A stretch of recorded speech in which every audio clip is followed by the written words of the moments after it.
All right. Hello and welcome to Fool's Gold Discernment in the Age of Grift. I'm really excited to have John Hunter, PhD, as my guest today.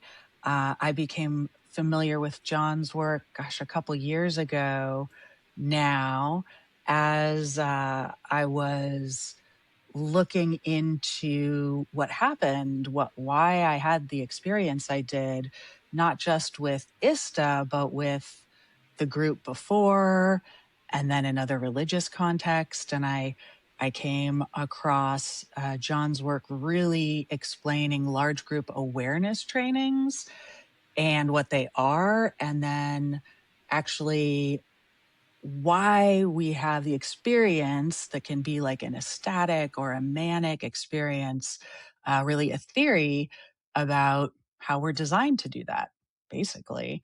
So, welcome, John. I don't know if there's more introduction. I know No, you that teach, you sounds, write. yeah, thanks. That's perfect. I'm sure we'll get into it. Yeah, I lecture in South Africa and I try to do some academic writing. I've got a book that's sitting on the shelf somewhere. I think you can find it through Amazon. And I found out earlier this week that it's going to be published in Chinese in a few months' time, which is quite interesting and exciting. Yeah. Yeah, congratulations. Yeah, a Yeah. whole new audience to engage with. Well, I think the Uh, interesting thing about that is that it came about because somebody got hold of me, a podcaster in Taiwan, and mhm. he was talking about large group awareness trainings or LGATs. And essentially, when he read my work, he said, "Well, this is exactly what's going on in Taiwan." So it kind of just shows you how similar these processes can be and how they sort of replicate and just sort of copy and appear all over the place. Yeah, Right. I think that's really helpful that it is really a global yeah, phenomenon or experience. Yeah. yeah. And so what brought you to doing this research into large group awareness trainings? Well, yeah, I mean, I don't know how familiar are your audience with large group awareness training, that idea, No, wondering this where I is an should start. introduction. Yeah, this is an Okay. introduction, really. Okay, so yeah, I mean, to give you a little bit of background about myself, and this will become relevant in a moment. I was diagnosed with bipolar disorder in 2003, and for those that don't know much about that, it involves periods of depression, so on the low end of the mood spectrum, but then also periods of elevated mood that are called hypomania, which means below mania, and mania. So if you think of normal mood being there, hypomania would kind of sit above normal mood, but not Yeah. quite full mania, and then mania would sit above that. So it's not exactly the opposite of depression, but it kind of is. So with depression, you feel a very low sense of self-worth, very low Mhm. energy, a lot of pessimism, a lot of kind of Yeah. sense of guilt and shame and fear and inadequacy and that kind of thing. Whereas when you're hypermanic or manic, often you feel the opposite of that. You feel incredibly euphoric and confident and optimistic and full of energy and full of the sort of sense that you can achieve anything in life. And um, so basically, I was diagnosed in 2003 after a sort of 3 month manic episode, which is quite a very long time to spend in this elevated state. And then I sunk into a very severe depression and I was diagnosed. And then from 2003 to 2010, I spent quite a lot of time just learning about the disorder, trying to understand the triggers. So, what would lead to Mhm. further episodes, because it can be quite debilitating, particularly if you don't manage it well. Um, and I learned that over that period, I learned that three of the major triggers were psychological stress.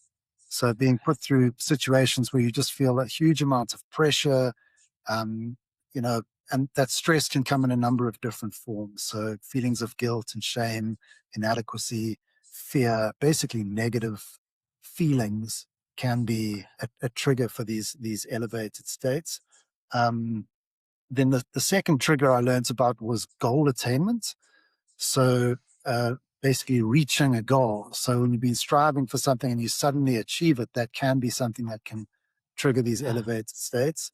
And the third one was sleep disruption or sleep deprivation. So being deprived of sleep. So this again is relevant because in 2010, I started working at a company, and as part of their induction, they asked that everyone take part in these 2 personal development seminars. And this was my introduction to LGATs, or large group awareness trainings. And they didn't really tell us much about what to expect, but very basically, the first seminar that I took part in ran from Thursday until Sunday. It started at 6 o'clock on a Sunday, so at 6 o'clock on a Thursday evening after a full day of work. It ran until about 2 in the morning. And then they gave us homework to do on top of that.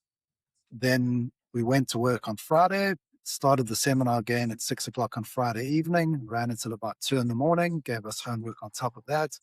Started at 9 o'clock on Saturday, ran until midnight, homework again. And then Sunday, I think it started at maybe 9 or 10 and finished at 6. So Sunday was quite different. But to summarize those 4 days, it was the most stressful experience that I think I've been through. So a group of us, I think there were about 24 of us, and then there was a trainer, a lot of exercises, a lot of interactions that seemed to be designed to generate a lot of stress and shame and guilt and humiliation and that sort of thing. Obviously, very long hours, very long sessions. You couldn't really use the bathroom. Um, Shouted at a lot of swearing, Wow. a lot of visualizations about painful childhood experiences, that kind of Wow. thing. And so I was there sitting and I was thinking, well, this is incredibly stressful. This is something that I generally try to avoid as a trigger. Then there was the sleep disruption. And I was like, well, this is also something that I try to avoid. And then on the Sunday, the atmosphere switched from being, very what I would call abusive, but at least oppressive, to being very uplifting. So a lot of love shown from the trainer, a lot of hugging between participants. You've graduated, you're wonderful, you're one of us, those kinds of things. And that to me seemed like a very clear indication of goal attainment. So as somebody who'd Mm. been really trying to manage these conditions in my life, I thought, well, the seminar seems to almost be designed. If I had to design an environment to generate a hypomanic or manic episode, this is what it would look like. So that was the first part. And then the second part, which was quite striking, was that they'd promised us an experience after participating. So they said you're going to Mm. experience a thing called a transformation or a breakthrough. And they described what it would be like to some degree. They said you're going to feel incredible. You're going to feel the best you've ever felt in your life. Anything's going to feel like it's possible. The entire way that you view the world is going to change. And I just thought, well, that sounds, identical to hypomania and mania. Right. Yeah. And so after completing the seminar, I started looking into it in a bit more depth. And I found out that there were these seminars that were basically using exactly the same processes that I had used all around the world. And strangely, exactly the same process that the podcaster, the YouTuber from Taiwan ended up speaking Right. about last year. And all these people spoke about the same conditions. So massive psychological stress, sleep disruption, goal attainment, same structure, generally over 3, 4, sometimes 5 days. And they all spoke about the same effects of participation. And when I looked at the effects in a lot more depth, I read hundreds and hundreds of documents that people had written about their experiences. Um, you would see euphoria. You would hear about excessive confidence. So people suddenly becoming Hmm. very confident, becoming very energetic, often needing less sleep for at least a couple of days, becoming quite decisive. So with hypomania and mania, you hear about impulsivity. So people making very big decisions, maybe being a little bit more risky in terms of spending money, maybe in terms of sexually taking more risks than they would otherwise take. but making big decisions. And what you would see in these LGATs is that people were spending huge amounts of money. They were often changing jobs or quitting jobs, people getting divorced very abruptly. And this was coming up at a very unusual rate.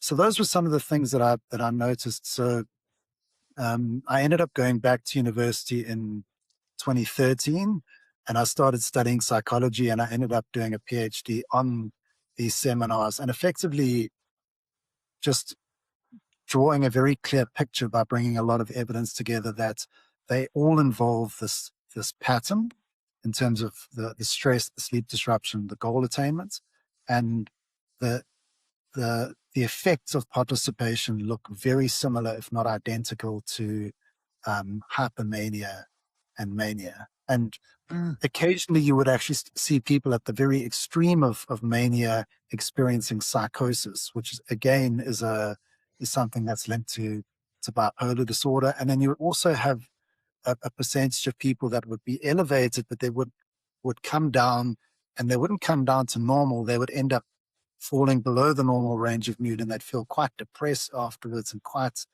concerned about themselves and have lack motivation a lot. And even, over the last 50 years that these things have been around, there've been a lot of claims of suicide and that kind of thing as well. So that all seemed very interesting to me. So I tried to do some research on it to draw a bit of attention to it. But as you probably are aware, it's not always easy to do that. Yeah, I mean, I think it's been so normalized, especially I'm from San Francisco, California, the home of many a cult Yeah. and so yeah, if you mentioned that that's been going on for like 50 years, and in the case you were looking at, yeah, what's the history as far as where you jumped in? Yeah. I mean, so it's very difficult to say this is where they started, because that almost gives too much credit to the people that came about in the early 1970s. And it would seem that almost every person that starts one of these type of organizations likes to claim that they basically started it from Invest. zero and that they had no influence at all. But as soon as you start speaking to people, you realize that they're all influenced by something. So in the 1950s and the 1960s, there were things called sensitivity groups and T groups and encounter groups. And those sort of involved a lot of confrontation in relatively small groups. In the 1970s, well, let's go back a little bit, like in the late 1960s, an organization called Mind Dynamics uh, came about. So I think in 1967, it was run by somebody named Alexander Everett. And they were effectively selling these courses to help people to achieve a certain mental state. I mean, maybe called an alpha state of awareness. From the writing on mind dynamics, it didn't seem like, at least initially, that it was particularly confrontational. There were long lectures. There were various exercises and visualizations that you would see in LGATs later on, but it didn't really have too much of that harsh element, and it didn't really have um, that MLM elements which you Okay. see in LGATs, where you have almost a heavy emphasis on recruiting by graduates. So there were a number of people involved with mind dynamics, and of the early LGATs, almost all of them were trainers. What I would call the early LGATs, all of them pretty much were trainers at Mind Dynamics. So you had Werner Erhard, who ended up forming Erhard Seminars Training, or EST, in 1971, which later became Werner Erhard and Associates, and then it became Landmark Education, and then it became Landmark Worldwide, which is still around now. And I mean, the lineage is very kind of clear. But then you also Mhm. had, for example, John Hanley, who was a trainer at Mind Dynamics, and along with several other people who were also trainers at Mind Dynamics, he formed LifeSpring, which I think Okay. came about in 1974. So it was Robert White and Randy Revel and Charlene Aframo and John Hanley formed LifeSpring. And just to give you a sense of how these organizations are interrelated, so Charlene Aframo was a founder of trained Erhardt when he started at Okay. Mind Dynamics. So she was a trainer at Mind Dynamics. Then she was one of the founders of LifeSpring. Then I think she moved back to Est for a while, and then she ended up back at LifeSpring for a little while, and then she ended up at Landmark until the end of her career. So there was a lot of interaction between them. There was another organization called Sci Seminars, which is still around, or Sci World, which was founded by Thomas Wilhite and Jane Wilhite. And Thomas Wilhite, who's passed away now, he was also um, a trainer at Mind Dynamics. Wow. So I mean, it really was a quite an incestuous group. There was also Stuart Emery, so he formed an organization called Actualizations. But before he did that, he was the first CEO of Est with Werner Ehrhardt. Then he Okay. broke away and formed Actualizations. So a lot of the organizations that exist today can be traced back to Mind Dynamics. Okay, so I mean that would be the one part of the story. I think a very important part to mention, and this is covered um, by Stephen Pressman in his book on Werner Ehrhardt, but it's also covered by a number of other people, in the sort of 80s and 90s. There was another organization closely linked to Mind Dynamics called Leadership Dynamics Institute. And they offered a seminar which was far more harsh than the seminars that had been offered by Mind Dynamics. And if you read the descriptions of what went on at Leadership Dynamics, um, I mean, there was an article written by Mark Fisher in 1987 in the Washington Post called "I Cried Enough to Fill a Glass." And he talks about John Hanley's participation in leadership dynamics. Stephen Pressman talks about Erhardt's participation in leadership dynamics. And they talk about things like people being tied to crosses and locked in coffins and screamed at and shouted at. And I mean, literally things like being forced to eat garbage and feces, and the men in the training would be asked to fillet a fake penis, while women doing the female version of the training would be asked to come in and watch to generate humiliation. So it was almost the most brutal and unfiltered version of an LGAT. But what they noticed is that at the end of these marathon sessions of extreme pressure and stress, people would be in these very elevated states afterwards. So, Hanley, when he writes his book, he said, that was one of the most powerful things that he'd seen. And you could certainly see how these trainers that took something from Mind Dynamics, but then also realized that there's something going on over here that seems to be leading to a powerful experience in people. And if there's some way for us to package it and sell it, then we can possibly make quite a lot of money. And if you look into the history of Erhardt, if you look into the history of Handley, these are salesmen. They didn't have Mm. backgrounds in psychology or psychiatry or neuroscience or anything like that. They tend to dress themselves up, you know, after the fact. Once they've generated their product, then they start developing a lore around themselves. But at the time, you could say very clearly that their backgrounds were sales. And I mean, certainly in the case of Handley, who was a convicted felon, and certainly in the case of Erhardt, there would be some who would say that some of his sales ventures beforehand involved quite a lot of high pressure type selling. Mm. The Yeah. hard sell, humiliating, guilting, shaming, all the tactics that people make excuses for. Yeah, and maybe sort of one more thing before I Yes. the thing that's very relevant is that Holiday Magic was basically an Oh, organization that was tied to leadership dynamics and tied to mind dynamics.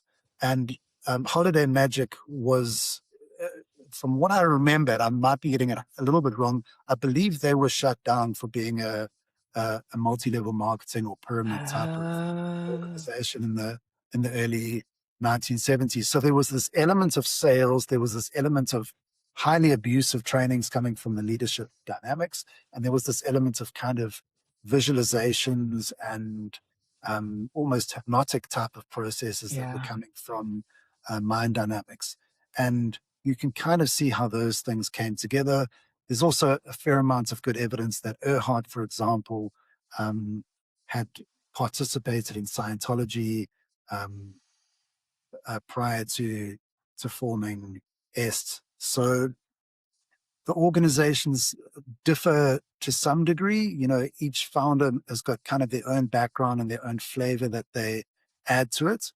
Um, some more than others, but scarily enough, I mean, the seminar that I took in 2010 was pretty much identical exercises to what I've read about taking place in the early 1970s in Est and Mm. Life. I mean, literally the songs that we sang had the same words. The music that was played was identical. Some of the games that we Wow. played were literally identical. And the organization that I took part through didn't claim to have any linkage to either of those big organizations. So a lot of copying and pasting by these um, by the people running these things. Okay, that was a lot. So yeah. Yeah.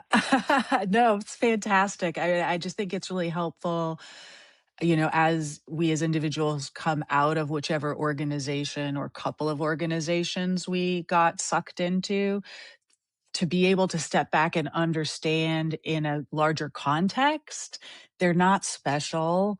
They didn't invent it. It's intended, it's known to have these effects. Usually want you to sign up again or come back or recruit people. And ultimately, like it is not, it's sold to be in your best interest and that these people are trustworthy to help you grow, transform, whatever flavor of that. But ultimately, what we see is it is not in many people's best interest. It is deceitful what they're selling. Yeah, I mean, I would say that that's certainly the case, and I'm definitely a lot more familiar with certain organizations than with others. So, I mean, I've had some exposure to ISTA, and I've kind of had a quick look at, what sort of goes on there. But my focus was on EST, LifeSpring, Right. Landmark, and those organizations are the history of them is quite easy to pin down and work out. Um, and I can certainly comment on what I think about their marketing, about the information that they provide to people beforehand. And I think that there are a lot of problems Yeah. with what they're communicating to people, um, in terms of what the evidence shows compared to what they are saying. Yeah. Yeah. Yeah. So when you did this deep research, you did all of this background context, what is an LGAT? But you also did a whole other line of inquiry, which was actually looking into what's happening, a theory of the dopaminergic defense mechanism. Yeah, I mean, I always have to be very cautious with this because I think it's the explanation is very intuitively appealing because it kind of Mhm. makes sense when you hear it, but it's a theory, it's a hypothesis, and I want to be very clear about that, and I can explain what that was. But basically, my PhD consisted of, I would say, three major parts. The first part was describing what goes on in the seminars by bringing a whole bunch of evidence together and kind of showing this is exactly what takes place in these things. I mean, they say it's it's going to be you know a vigorous inquiry, but then you hear about people being shamed for being raped and for being beaten and quite consistently. And it's, I say nice, it's good to bring together so many different accounts from so many different seminars in different parts of the world that makes it very difficult for somebody to say, oh, that was just a rogue trainer, or that was a, and you can see that this is part of the process. Is the way of speaking to people, the way of engaging is very much part of what they call their technology. So first part involved describing what goes on and describing how people respond to it. Okay, and basically mapping that against the triggers of bipolar disorder and the symptoms of bipolar disorder. The second part was to try to come up with, to theorize an explanation for what was going on, because people have been noticing these things for the last 50 years, but they weren't able to explain why it was happening. So there've been, dozens and dozens of lawsuits against these organizations for psychological harm, for, psychosis, for suicide attempts, for suicide, those sorts of things.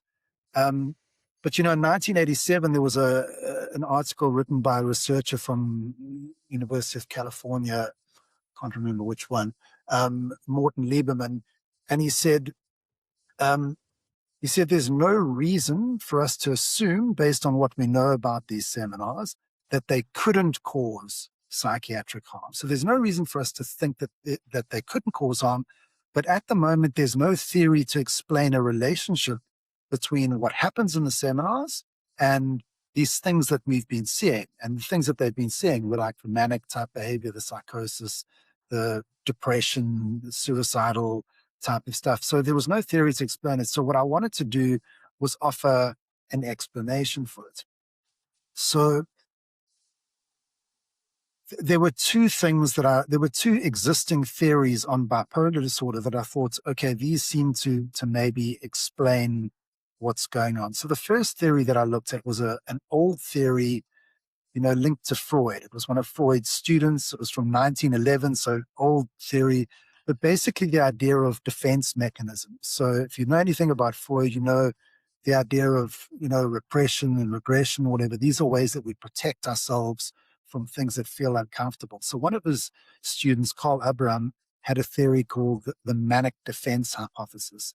And the idea there was that mania, so this elevated state, was like an exaggerated defense against feelings of guilt and shame and inadequacy and fear. And basically, when things are making you feel very low, then there's this unconscious force, which is how he described it, because they didn't really have the neuroscience at the time, this unconscious force that fights against these negative feelings. So you get these things making you feel negative, and then this unconscious force fights against those to kind of keep you in balance, so to keep you in equilibrium or homeostasis. And in the case of people with bipolar disorder, this defensive force becomes too powerful, and instead of just keeping you in balance, it pushes you up and elevates you above the normal range of mood. And I mean, people can scoff at Freud, but homeostasis is, something that we understand really well. When it's hot, our body wants to cool us down. When our sugar levels are low, it tells us to go and eat something. So, it can so our bodies and brains are constantly trying to keep us in balance. So I thought, well, that makes sense, and in terms of the LGAD environment, you've got this very extreme environment creating this downforce, which may create a very extreme upforce to kind of make you feel like you can cope with it. And then you've got this goal attainment at the end. So the stress is removed. And so maybe that's what's leading. I mean, literally, this is how simple the idea was in my brain. So I thought, okay, well, that's kind of interesting. But psychodynamic and Freudian type of theories are very difficult to test, and that's all very interesting. Are there any other sort of more recent ideas about bipolar disorder? And there were a couple of papers published, after the turn of the century up until about 2017. And my PhD was only finished in 2017, that spoke about something called the dopamine hypothesis of bipolar disorder. And the very simplified idea here, and I always have to throw in caveats because if the neuroscientists listening, they'll take me apart, because the brain's obviously incredibly complicated and there's lots going on. And if you say, oh, it's just dopamine, it's really, there's so much else going on. But the idea was that Dopamine, which is a chemical in your brain, plays a big role in the elevated side of bipolar disorder and mania and depression. So an elevation of dopamine um, can lead to manic or hypomanic symptoms, and a depletion of dopamine can lead to depressive symptoms. And there were a lot of good reasons for thinking that. So there's certain drugs that they give to people with Parkinson's disease, and often when they give these people levodopa or L-dopa, which elevates dopamine, they start showing these manic-like Wow. symptoms. There were other, if you look at the effects of dopaminergic drugs like cocaine or amphetamine, they look very similar to hypomania. So this Right. high level of energy and optimism and seeing the world in a positive light and lack of need for sleep. And so there were those sorts of things. And I mean, there were even some really interesting things which are less are less universal, but they noticed that there were some people that had bipolar disorder and Parkinson's disease. And Parkinson's is because of a breakdown of dopamine producing neurons. Sometimes when these people had a manic episode, their movement would improve. And they knew that the problems with the movement were because of a lack of dopamine. So when they were manic and suddenly their movement improved, it suggested that dopamine might be involved. But very, very simply, there was this idea that an elevation in dopamine could lead to at least symptoms that look like hypomania and mania. Whether or not that causes bipolar disorder or not is still up for debate. So it's a lot more complicated than that.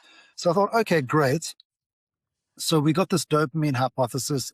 Is there any relationship between what goes on in LGATs and dopamine? So is there any relationship between stress and dopamine, between sleep disruption and dopamine, between goal attainment and dopamine? And initially when I started speaking to people, because when I came up with this, I hadn't studied psychology before. I'd seen what was going on. I was trying to figure it out based on my own learning about bipolar disorder, having lived with the illness.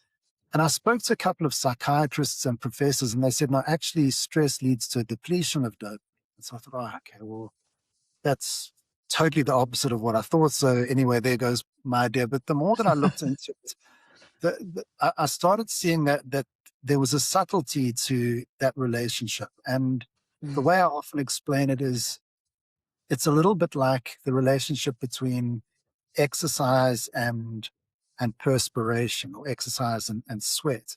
So initially when you start exercising, your body wants to cool you down. So it produces perspiration in order to cool you down. And that has a homeostatic effect. So that allows you to kind of stay in balance in terms of body temperature.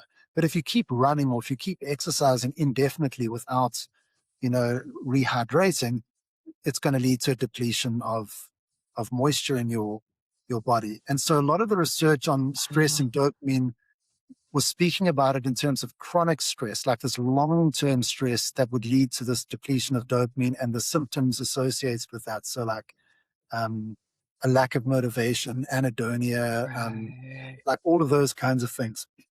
But there was quite a lot of good research, and I mean, a lot of good research showing that acute stress, so shorter term stress that people or animals thought that they could escape from. So escapable stress, dopamine would elevate. And so long-term stress, dopamine depletion, short-term escapable stress, it seems like dopamine would elevate. And that also kind of makes sense if you think about it, because in the same way that perspiration cools you down, what does dopamine do when you're feeling like you can't deal with something, or you feel unsure of yourself, or you feel guilt or shame or inadequacy or something like that? What is a useful thing to throw into the mix from a homeostatic perspective?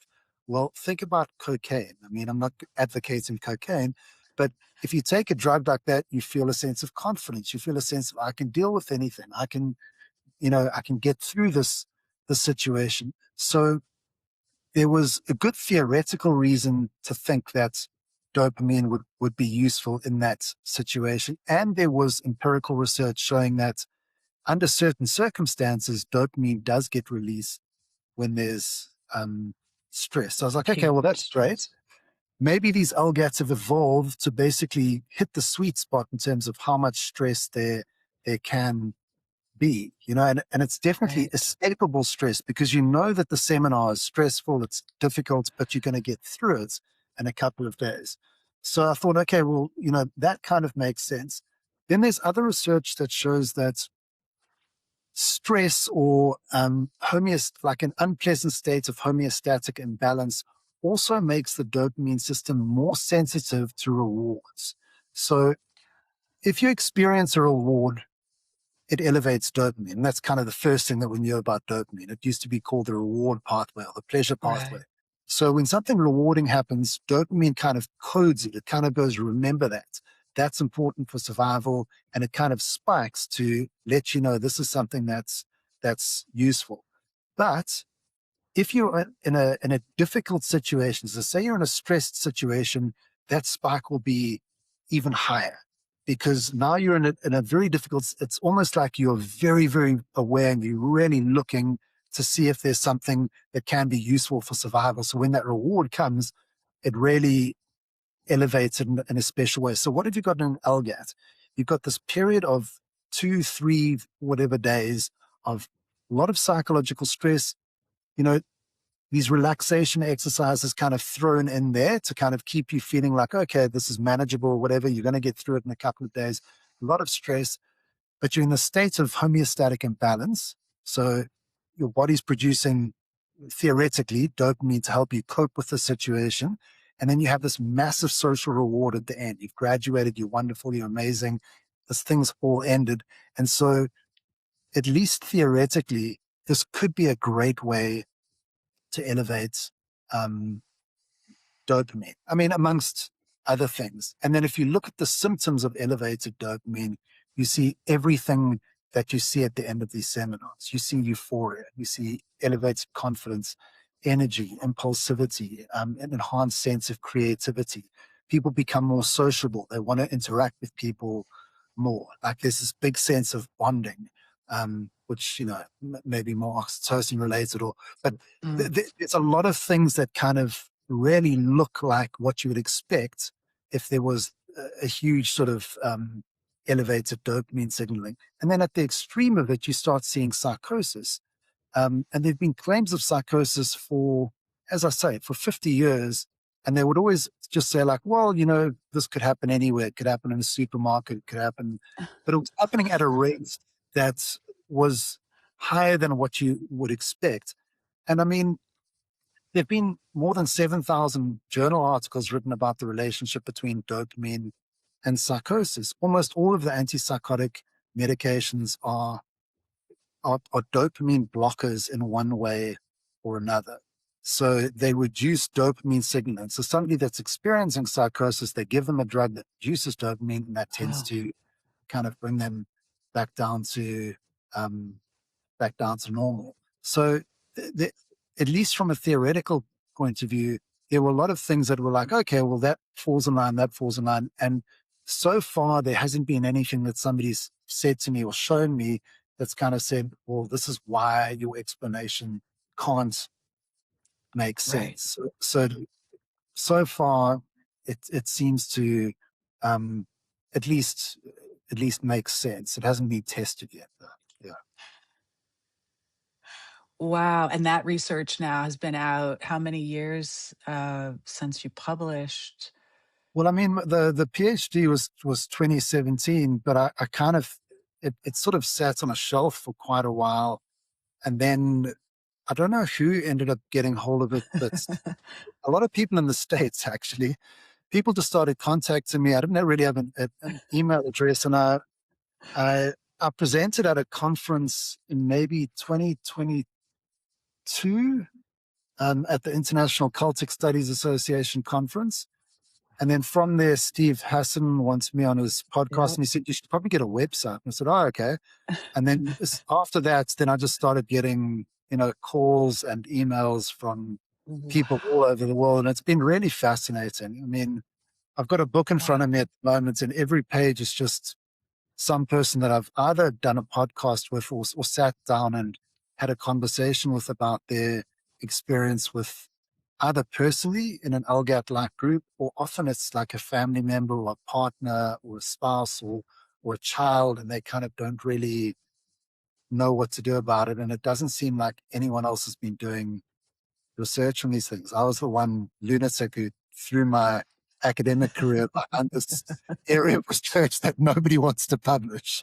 So it hasn't been very good from an academic perspective, but it has been very rewarding because it has reached a lot of people, and I think it's made a lot of sense to a lot of people. And yeah, that's been very gratifying. Yeah. Yes, I think it was, um, gosh, I'm trying to remember where I pulled the thread that I found you, but I did find the ICSA videos. And then I found the PhD. It was before you published Manufacturing Mania. Yeah. Um, and then the other rabbit hole, let me see, before we go there, the other rabbit hole that I went down was you mentioned Fight Club Yeah. and your wonderful story about pattern recognition or seeing things and then doubting it and then really, yeah. So, that was the other piece where I was like, oh, this is so fascinating into how it shows up culturally. And Yeah, I'm still yeah, and trying then I, to pay more attention to that. Every time I meet oh, somebody, really?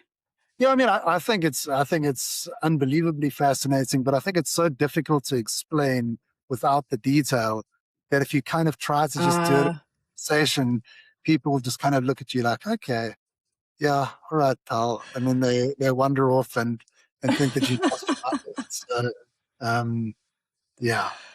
I rewatched the film after that because of, I guess there's a written piece. I'll link to it. That it was it that you that wrote it or somebody wrote it. No, no, no. I wrote that, and it's you can find it Okay. on websites. Yeah, so there are links Okay. to all of those things. I've actually made a nice presentation that I prefer, but it's probably a little bit. I name people and organizations a little bit too closely for it to be floating around. So the one that's online is the one that everyone else can go This, and. But it's remarkable. I mean, so essentially, the guy that wrote Fight Club had taken part in an LGAT called the Forum in 1989.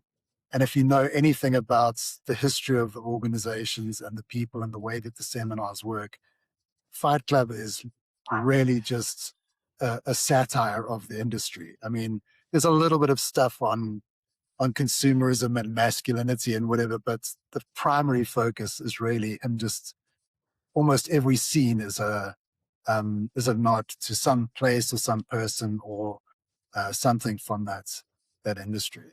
So it's quite weird that it's yeah. this long without being um, looked at more carefully. Yeah, Yeah, well, we'll see as people hear this possibly and we yeah, keep talking about because it is such an iconic film in the culture.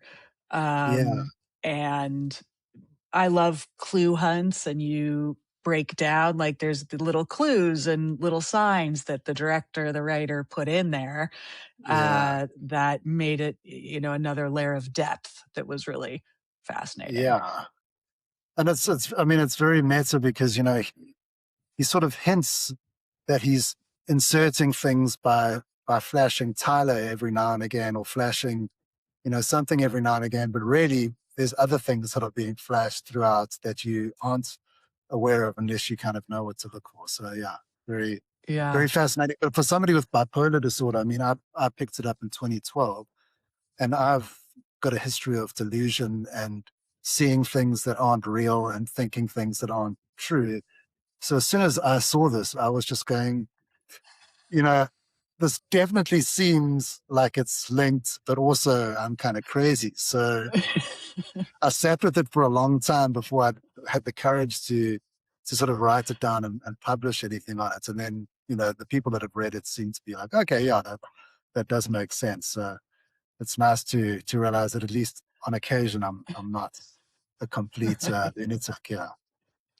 Some pattern recognition and insight really is insight. It's all not Exactly. Looney Yeah. Tunes, Yeah, Delulu, right? exactly. Um, Yeah, so from an ISTA perspective, just looking at those criteria, ISTA is usually 7 or 8 days long. It does promise transformation, says it's all about love and empowerment. Um, they the because you're away at a retreat center, many people experience sleep disruptions because they're in bunk rooms or they're camping, or very few people often have like a private space to return to. And then many of the events go late into the night, which again, they have a kind of a container of, well, it's all if you want to or not. So I don't think, I think as these groups have evolved, at Yeah, least in this space, they're less overt with a yeah, lot of that abuse that was more normalized. Um, but it's covert still, and so it's not gone. I think it's comes on more subtly, and there's more kind of a manufacturing of consent that then also creates that extra stress. And I think it's helpful, like from my experience, like when we talk about that stress, it looks like, um, I want to fully participate. It's on me to make the most of this experience.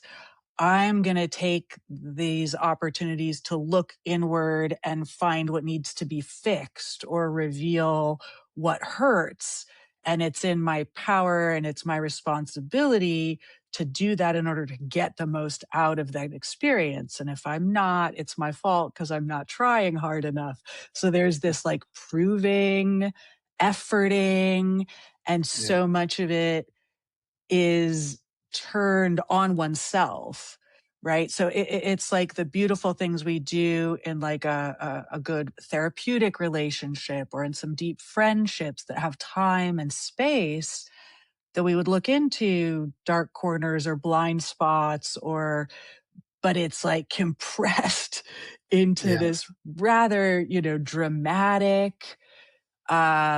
That was something I hear a lot with LGRAPs or other cults, is like actually experiencing like um musical harm, like the manipulation by the music, and then being like, oh, like for me, I've like, there's so much music I don't listen to anymore yeah, because it was like used against me and part of that like uplifting or the, drama. And so that stress doesn't have to be someone yelling at you or directly shaming you yeah. I mean, I think that a lot of the stuff that you've said, and again, I can't really comment so much on on them. Yeah. your experience, but what I can say is that the idea of personal responsibility and accountability is almost the central idea in OGAT. So the idea of you're responsible, and also the idea of participating fully. Like, are you holding anything back? And so it does place you in a position of kind of, if I don't get everything out of this, it's because I wasn't doing it the right way. So there's a catch to it. So either you kind of protect yourself, and then if something goes wrong, then it's your fault because you weren't doing it the way that they told you to do it, or you don't protect yourself, in which case something might, if something feels uncomfortable and you go along with it, then yeah, it's quite a difficult situation. But what I would also say is, I mean, since the days of mind dynamics and particularly leadership dynamics, there's no way that they could carry on doing the leadership dynamics type of exercises other than on a very small scale in a certain part of the United States at a very particular time in the Mm, world. They were eventually sued to the point that they had to shut down. So I would think that the people that started up the LGATs in the early 1970s would have said, okay, we can't quite do that.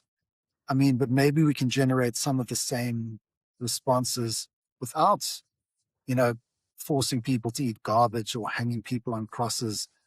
So what else can we do? Okay, maybe we can scream at people. And so in the 1970s, there was a lot of that kind of verbal, like shouting and screaming, which seems to have mm, lessened over over time. But what you still see now, and I'm not saying that the screaming is completely stopped. Certainly in some of the smaller algats, they're quite happy to do it because they don't have the publicity. But Or you, also in hours where the deeper you get in. So on the outside, they're not going to do that yeah, kind of harm or abuse. But as you go through the layers, that increases the dark love, tough love, humiliate you yeah. for your own best interest. Well, I mean, exactly that. Even just the language that's used, like, and Lifton referred to it as loading the language, just saying that it's tough love. So there was a YouTube video with Dr. James Doty from Stanford University and Werner Erhard, and it was labeled "Conversations on Compassion." And and sorry, I might have just thrown up in my mouth a little bit. Um, but they speak about ruthless compassion, which Right. again is just such a manipulation of language to say, okay, so you're going to treat somebody in a way that to any rational, objective observer would seem to be incredibly harsh, if not abusive, but you're going to label it compassion. So I'm actually like, I'm doing this for your good type of idea, which is just a way of distorting things. But what I was saying is that you don't have to scream at people.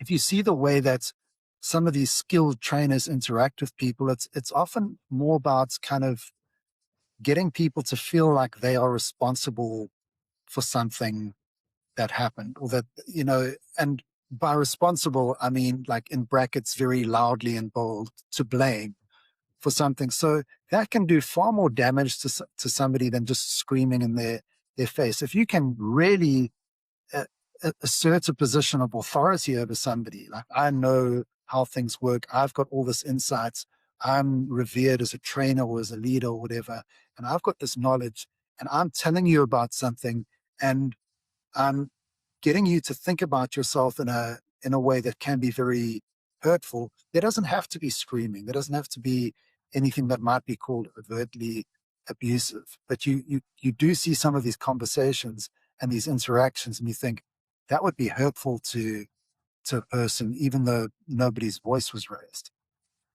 Yeah. Right.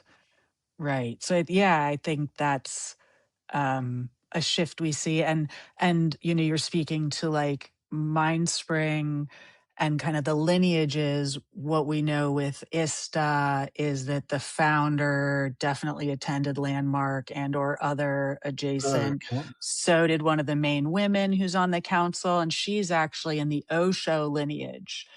And Okay. Yeah. the Bhagwan Rajneesh, Yeah. and big on responsibility, right? Big on you create your reality, you attract whatever happens. If you get assaulted, it's because you called it in. Um, Yeah. and what's really interesting to me, and you might have an insight on this from your studies, is that there is a psychological relief or a thing that happens that I've experienced other people talk about when you go, oh, yeah, I am responsible. And I feel relief for Of taking course. responsibility Yeah. because now I feel like I am safe. I can avoid it. It wasn't random. It wasn't all these things that are quite scary psychologically, to the helplessness of not being in control, then saying, oh, no, yeah, it was totally my fault. For me, it was, that I was raped when I was 15. And when I was like, oh, no, that's not, that was me. I made this mistake. I did this. It was definitely my fault. I Yeah. take responsibility, which is ludicrous, but it created, I don't know, a defense mechanism, a coping mechanism.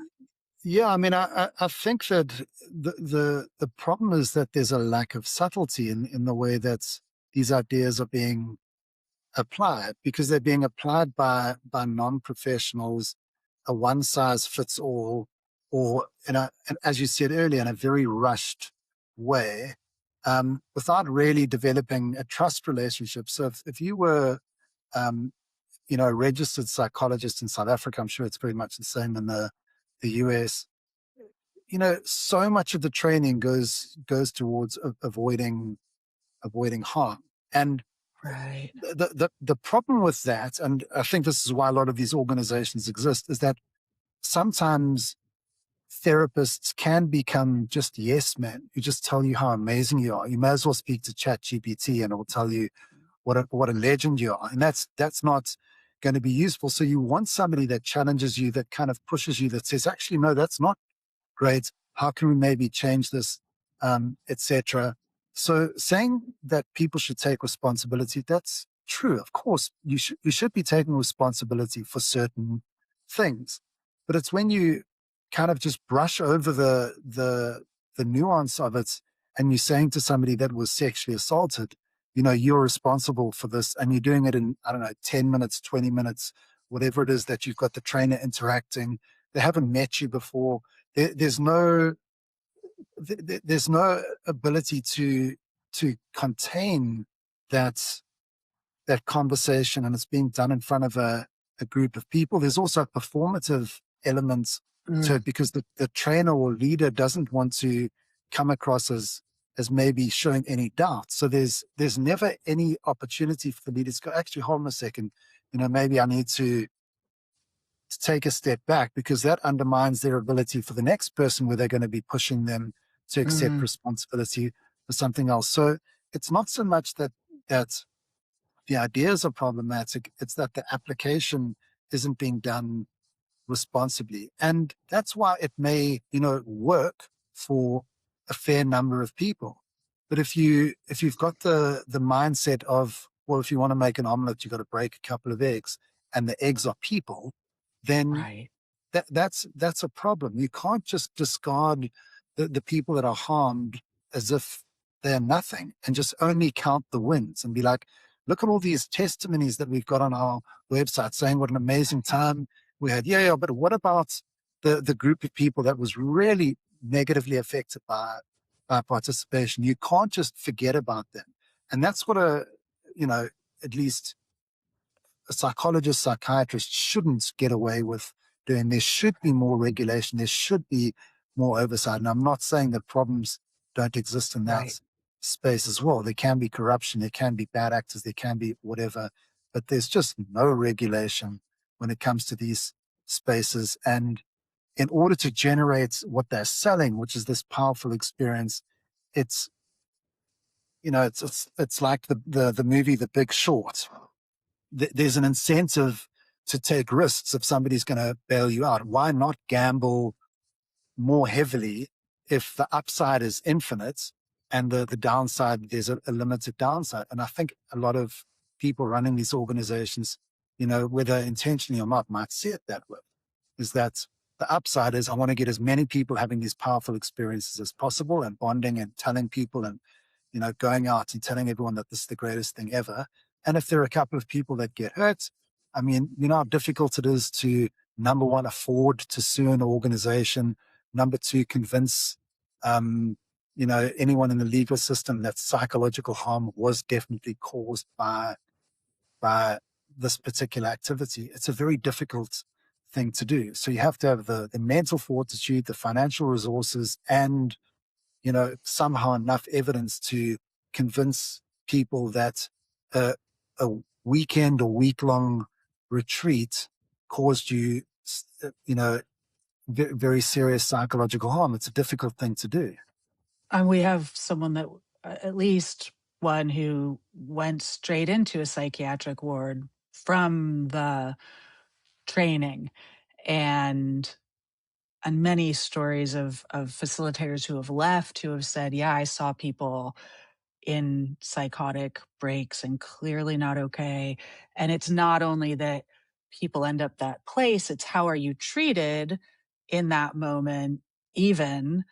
Yeah, And this one gal was like, it was torture. Like I was, it was horrible how they treated me when I was yeah, completely out of my mind. And so you're like, well, if care isn't part of it, if this isn't designed with participants' best interest at heart, if underneath all of this, it is basically the business in the capital model, of extract and, carry on. And so there's a lot of people that fall out the sides, and then there's people that get, into the workings, and then they carry on, Yeah, I mean, I think perpetuating. there's clearly a financial incentive, but I mean, I also think that there's a big God complex uh, element to it as well. I think that the people that are senior, from participating, the way that you looked at the people that were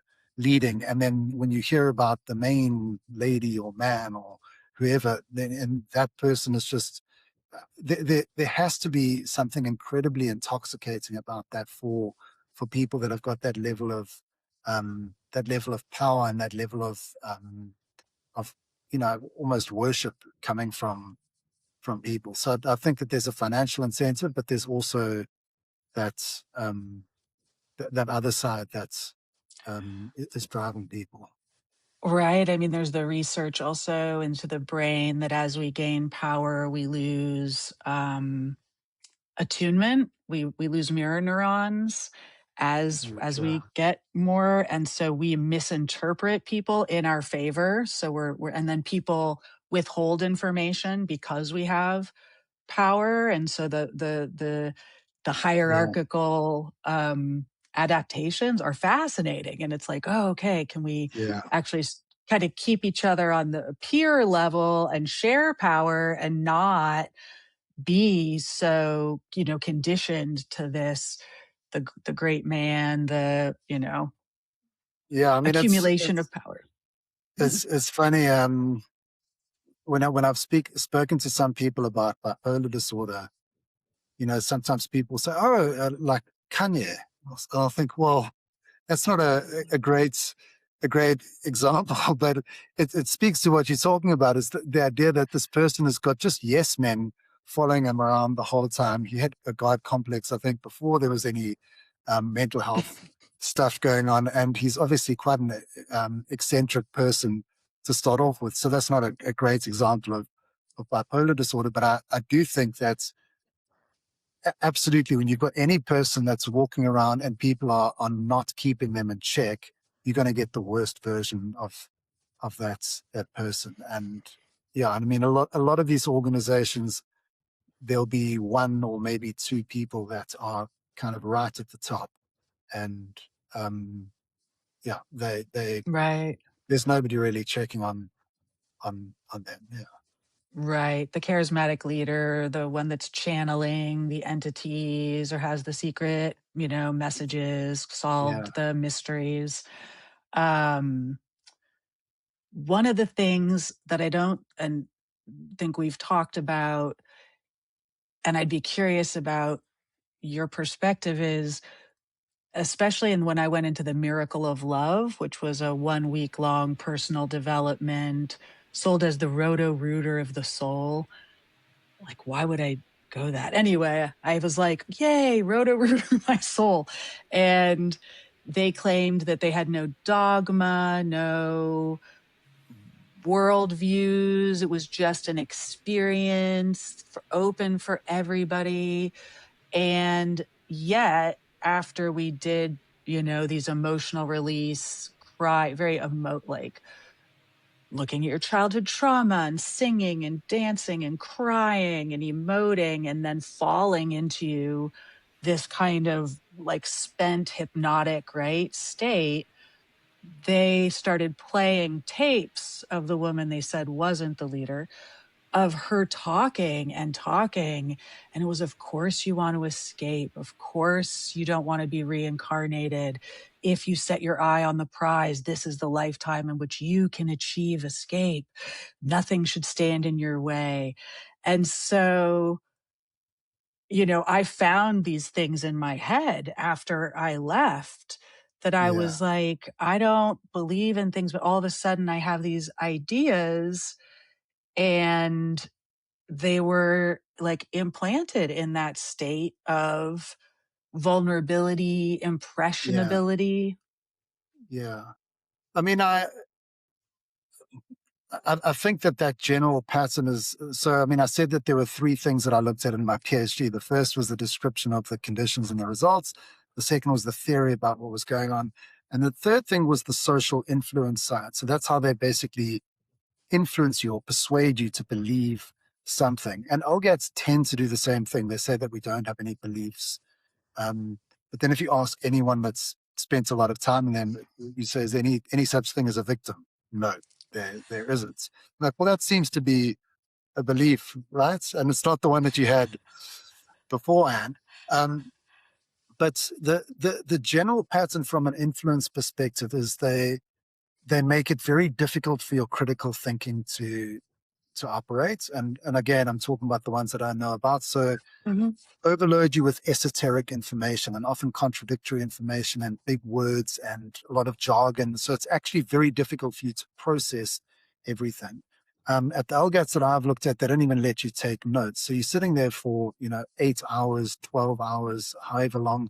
You can't write anything down. And there's just this huge volume of information being given to you by the person running it. So you get cognitively tired, you get emotionally exhausted because you are thinking about your childhood and your parents and these things that you've done. You're sharing information about yourself in front of a group, and you've been made to take responsibility for it, which is very difficult. But you're physically tired as well. You're sitting on chairs for up to 3-4 hours at a time. You can't really use the bathroom.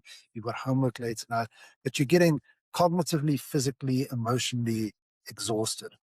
Mm. When your brain is tired like that, it's going to default from thinking critically, basically your prefrontal cortex, your ability to kind of stop and think about things, and it's going to default to the automatic process. So Daniel Kahneman, in his book Thinking Fast and Slow, spoke about system one thinking, which is fast, automatic, easy, doesn't use any cognitive resources. And then system two, or slow thinking, you've got to focus on things. You're less likely to get things wrong, but it takes a lot of resources. If you're exhausted for 3 or 4 days, you're going to just default to system one, fast thinking. Mm. So you're going to rely on intuition. You're going to rely on cognitive shortcuts, heuristics. So things like, do I feel good about this thing that I'm being told? That's going to be all the evidence that you're going to use. You're not going to weigh up Mm. all the strengths and weaknesses and whatever. You've been given this information there's so much, you can't even go through it. So you just think, okay, well, how do I feel about this? So by the end of an LGAT, they trigger this really powerful positive feeling, this euphoria, this transformation, and you feel better than you've ever felt in your life. And so you've got these ideas floating around. And so rather than thinking about all of the information that led to those ideas, you've just got a positive feeling and the ideas, and that becomes Wow. associated with itself. So that's something called the affect heuristic, and I think that it plays quite a big role in the influence side of things. As you say, when you're very tired, and you've got all these things floating around, you don't have the ability to kind of like stop and think and whatever. I mean, the example I give to my students is I'll say, well, if you're trying to eat well and you're well rested and you go to the fridge and you're alert and your brain is working well, and you open the fridge and there's a piece of cheesecake or chocolate cake or something there, you'll probably be able to go, okay, hold on a second, I feel like it, but I'm not going to do it. But if you're exhausted and you're not expecting it and you just come home and you open up and it's just there, the next thing you know, it's the cheesecakes in you've mainlined a Kit Kat and then Snickers and whatever, and then before you know it, you haven't been able to stop yourself because you're just in such an automatic way of operating. And I think that there's quite a deliberate process of getting you into that state. And what LGATs do as well is they also devalue critical thinking. So they often say to you things like, it's about the experience. Understanding is the booby prize. Come from your heart, don't come from your head. So not only are they like forcing you to not be able to think critically, they are convincing you that critical thinking is actually a barrier to getting the big prize that they are holding out in front of you. So there's a lot of things kind of going on at the same time, and most people are unaware that there's all of these things happening that are effectively, I don't want to say design, but have evolved to make it more likely that they're going to sign up for the next thing, more likely that they're going to recruit family and friends, etc. Yeah, there's, having walked in blind and maybe hoping for connection and community and belonging, all the idealism that maybe brings us more into the culty version with the LGAT, maybe more than the just self development, that they're all kind of mashed together. Um, I wonder about, we talk about this, I think it was like the modern era, but what also about like religious rituals Yeah, and processes, and one of the things I think is like, oh, like so many things, like ISTA uses many tools as weapons, or they misuse them. So they weaponize things like responsibility. Now they're weaponizing consent. It's ugly. Um, if there wasn't a profit motive, if there wasn't, um, like, could it be used for good? If you really have someone's true well intention yeah, for their growth process, or for right the yeah, bonding, it can it be used for that? yeah. I mean, I think the question is is so valid. Is Are these things by their nature harmful, or are they harmful because somebody's distorted something that was actually Right. quite pure initially? And I think you use the religious example, and you certainly see that with churches. So I'm not somebody that goes to church, um, but you can certainly see a spectrum Right. um, of different places that people can go to worship. And often the less successful ones, like financially, are the ones that aren't manipulating um, Yeah. the people that are going as much, and the ones that are doing incredibly well. If you look at them, you'd think, wow, there is quite a bit of manipulation going on there. But there's also probably a much bigger sense of like power and joy and euphoria coming as a result of attending some of these things. So yeah, I mean, ironically, and I mean, my book focuses on how a very similar process occurs in Christianity in terms of generating religious experiences. But I've spoken to the people that seek safely, and I've spoken to a number of people about this. People that came out of Landmark, and they ask the question, well, what do you replace this with? Because people do want connection. People do want a sense of meaning. People do want something that's outside of their everyday. Um, you know, Being entirely rational all the time is not a great thing either. It can be exhausting. It can be quite harmful. You almost want to have a little bit of naive belief in something and to give your life meaning. I'm quite in envy of some people that have got beliefs that I just can't subscribe to, because it does seem to bring them a lot of joy, and it doesn't seem to have too much of a dark side. Yeah. Um, to it. So, almost I started at an Anglican church. That's what I grew up in. And it's almost like maybe that's where I should go back to. Just this very simple, there's no heavy pressure. There's no, um, you sing a hymn, you've got people that you interact with, that you meet once a week. There's a sense of community. There's a sense of shared um, belief and whatever. Unfortunately, I don't believe in God. So that Yeah.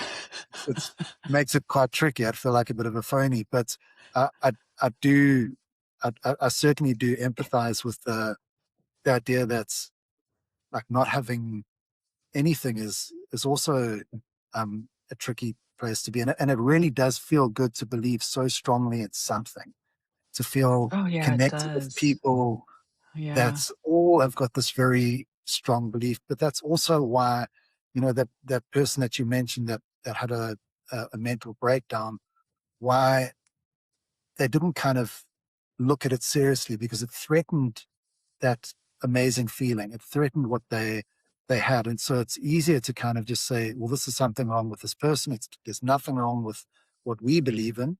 Um, and so you discard the person. Ironically, um, you know, betraying all of the characteristics that you think you hold as a member of that community. So all of the Right. things that you kind of think about yourself and say, we are all about love and about support and Yes. about Yes. whatever. And as soon as somebody threatens that with really going through something difficult, you say, well, to hell with them. I want to keep feeling like I've got these things rather than actually demonstrating that I have these characteristics, which can be very difficult. Yeah. Yeah. Yeah. I think about it here where I live in Northern California. We have the Yurok and the Wiyot tribes, and the Yurok in particular, they do flower dances and grass dances, and they have, sometimes they are multiple day rituals. And it's in the context, though, of the place, like the land, their home, their community. It's built around different ages and stages. And so I feel like, we have the inclination and the desire, but so many of us have been severed from that kind of family, and they've had to reassemble it too, because they also have been severed for 500 years from being able to do their dances, in many Yeah. places, and to have the rituals. But it makes me think, like, it really is, in whose hands are we doing it, in what context? Yeah. And so this idea that you helicopter to a foreign country and do this with a bunch of people from all over the world, and open up and all these things, and then you just drop back into your default normal life. Yeah. um it's like, as I've come out of it and learned these things, it's like, oh my god, you guys, it's a recipe for disaster on so many levels. Yeah. Like, you know I mean, it's also the kind of cultural appropriation idea as well. So a couple of people that have got hold of me have spoken about rituals that have been brought from all different parts of the world, but they've been kind of westernized. And it just seems as yeah, soon as somebody gets hold of it with a, a capitalist view of like, let's turn this into something that makes money, it seems to go yeah. awry quite quickly. I mean, something that I noticed that I really found fascinating, because I mean, I've been chatting to people now for the last 3 or 4 years, but mainly people from the US and the UK and Australia. And that's just Mm, thing. The occasional person from Eastern Europe, maybe. Um, but when this YouTuber got hold of me, and I mean, on my website, and my website's johnhunterphd.com, so people must go and have a look. There are links to a bunch of videos, but I would strongly recommend that if you want to hear about the history of these things and how they work and everything about them, the Chinese video that was done by this YouTuber, it's been viewed 6.8 million times. I mean, it won awards in Taiwan. I mean, it's really done so well. So I mean, it's got English subtitles, but what you see in the comments underneath is so different from people in Taiwan compared to what you see elsewhere. So often mm. when you see videos on these seminars, there's a bit of back and forth going on, but almost universally in Taiwan, with the culture seems to be a lot more collectivist. And so Mm. it's all very much like, thank you for doing this for Taiwan. Thank you for doing this so we can warn other people about this. Oh, It's very protective, and it's very um, you know, it's not like, oh, you decided to do this, you're responsible for it, which is very much a Western idea of individuality, and you're responsible for everything. So the idea is the response to it is just very, very different in terms of the comment wow. section underneath the video. And I think it's made a huge difference. And I mean, Taiwan's got a population, I think, of, I don't know, 25 million maybe, and it's been viewed nearly 7 million time. So it's Wow. a huge number of people have seen it and are now aware of these things going on. And there is a spread of them in China and Hong Kong Mm, and around those areas. But the way that the public responds to it is also different. And that's something that I think that we can hopefully shift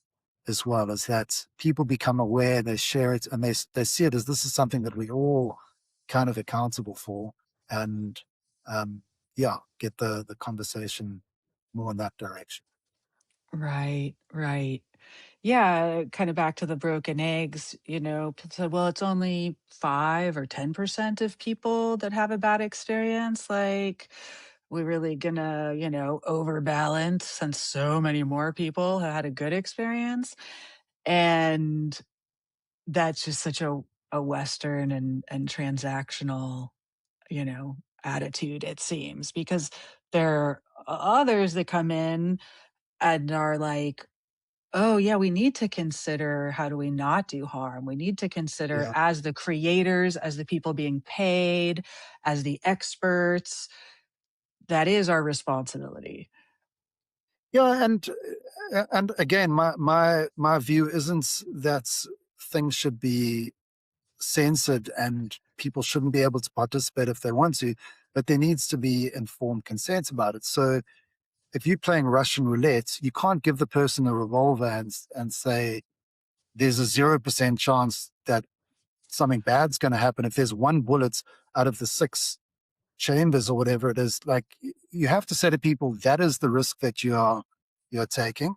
Are you comfortable with that? Okay, if you are, then let's go ahead. But when I've Right. seen the communications, it's either just made up statistics. So it'll be like one in every 100,000 people has a and I just think, well, where did you get that number from? You're not monitoring it. You deliberately trying to keep people quiet that say that they've had bad experiences. So at least be open about it. People can Mhm. take part in whatever they want to, but they need to have fair information and the correct information to make the decision. So that's my kind of take on it. Yeah. Yeah, and I guess from a seek safely perspective, if there were more accurate informed consent warnings to say, you're going into this, um, at least that would be more choiceful. I think, Yeah. would be more choiceful. I don't know that I don't know that there's anybody I trust anymore that would run a seminar like that at this point. I'm pretty like, scared off. Um, Yeah. yeah. So, wow. I guess as we wrap up, are you continuing this line of work? Like, where's that? Yeah. I mean, I am to a degree. So I became involved with some work regarding the troubled teen industry in the US. Oh, yeah. So I don't know if you have any idea of that, but LifeSpring seminars seem to basically be, or at least for a long time, were being used on these vulnerable teenagers, these adolescents, in a lot of these programs that were supposed to be helping people out. So I've been trying to get an article published on that at the moment. I don't know how easy that will be. I'm trying to write a book on that, and yeah, just to shed a bit of light on it. But as I kind of said earlier, from a like a publishing perspective, which is something that I've got to do. These topics are quite difficult to publish on. So the journals often look at, some of the things that the participants are revealing are so horrific that a journal will look at it and say, well, there's a legal responsibility here, which creates, and then you don't want to water it down. So it's a very tough area to publish in. So it's kind of an area that I'm doing as an add-on, and I'm trying to Okay. do it sort of separately. Um, it's not going to get me any academic points or any promotions or anything like that. But Right. I do find it's quite uh, an interesting area and a fulfilling area. Um, yeah, and I've said this on previous podcasts, I constantly try to pull myself away from these things because it's quite a dark world. And so Mm, it it is quite emotionally draining to focus on it. And there's also been so many instances of a documentary that's going to get made, that's going to reveal this, and then I sign on for that, and I do whatever, and then it doesn't get picked up, and there's been a lot of disappointments and yeah. that kind of thing. So it's something that I'll do, then I'll take a break from it, then somebody will get hold of me and ask me a question, and then I find myself kind of coming back into it. But um, yeah, there's a huge amount of information. So if anyone wants to find out about these seminars, if they go to my website, there's tons of podcasts. There's a lot of overlap. So if you've Yeah. watched one or two, you've probably watched all of them. But I'd say that the documentary that's in Chinese is Mm, um, a fantastic thing to watch, just in terms of the whole history, the process. He's done great interviews. He's really done an amazing job of putting that together. So yeah, I would say there's a lot of resources for people now.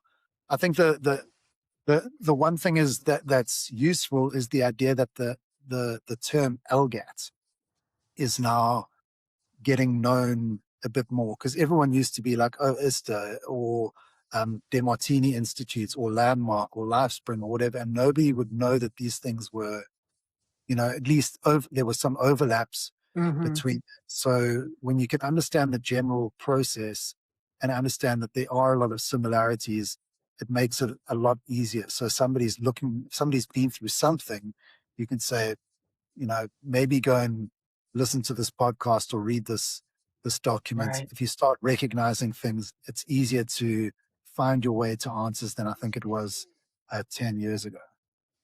Right. Right.